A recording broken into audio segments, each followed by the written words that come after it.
da savana africana.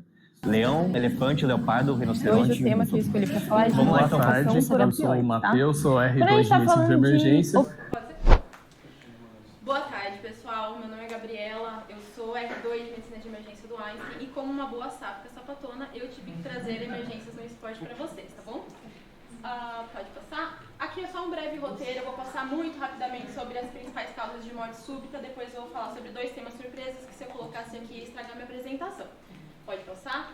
Então, a gente tem, claro, casos super emblemáticos de morte súbita, que muitos de nós acompanham também, e eles são separados de causas de acordo com a idade. Em menores de 35 anos, a principal causa é a doença estrutural, sendo a principal delas a cardiomiopatia hipertrófica, tá?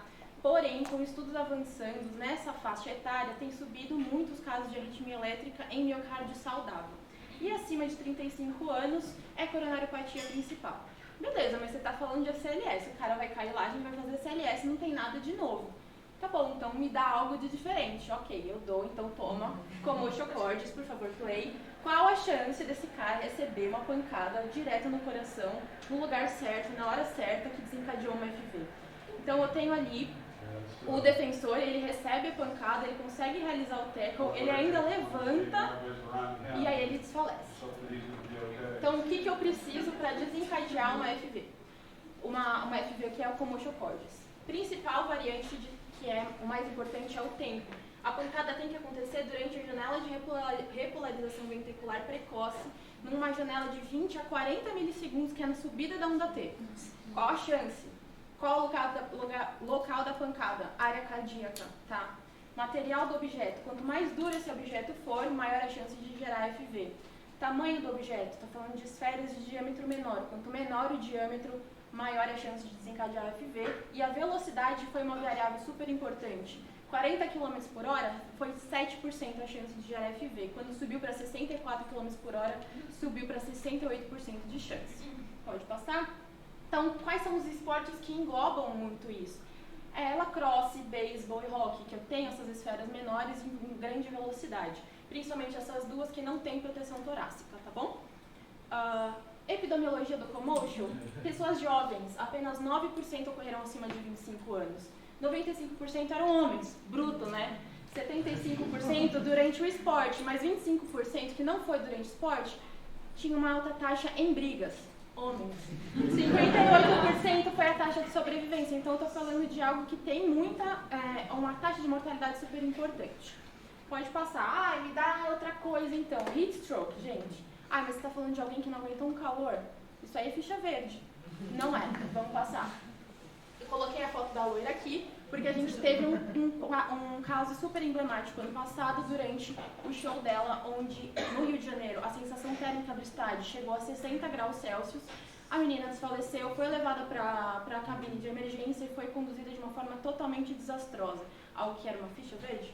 Então, por definição, eu tenho uma temperatura corporal acima de 40 graus, com uma disfunção do sistema nervoso central, cefaleia, desorientação, coma, até convulsões. A população, claro, a gente está falando de atletas, mas a gente não pode se esquecer também das pessoas que trabalham com esforço físico em ambientes quentes e úmidos, bombeiros, militares e construtores. E é uma das principais causas de morte em atleta, com números ascendentes exponencialmente. Pode passar? De fatores de risco, baixo condicionamento físico, ok? Quem não está acostumado a realizar atividade física nesses ambientes, então gringo que veio aqui jogar a Copa do Mundo na Amazônia.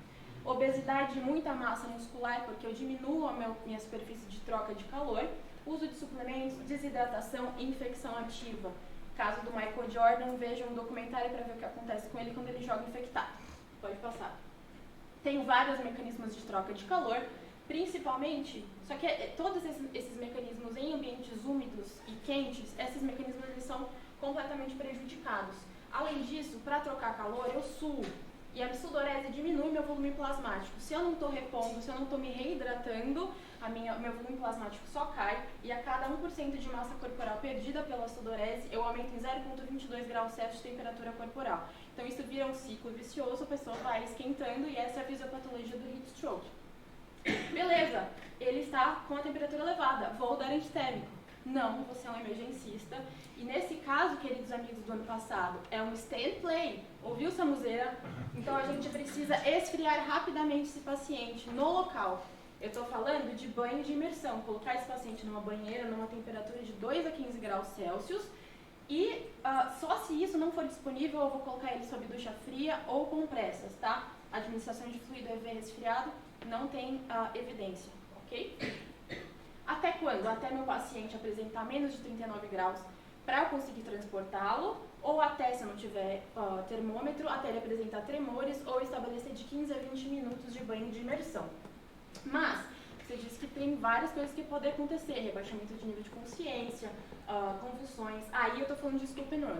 Aí o esfriamento vai ser no caminho, benzodiazepínico se necessário e OT se necessário. Essas foram as referências. Muito obrigada, vai com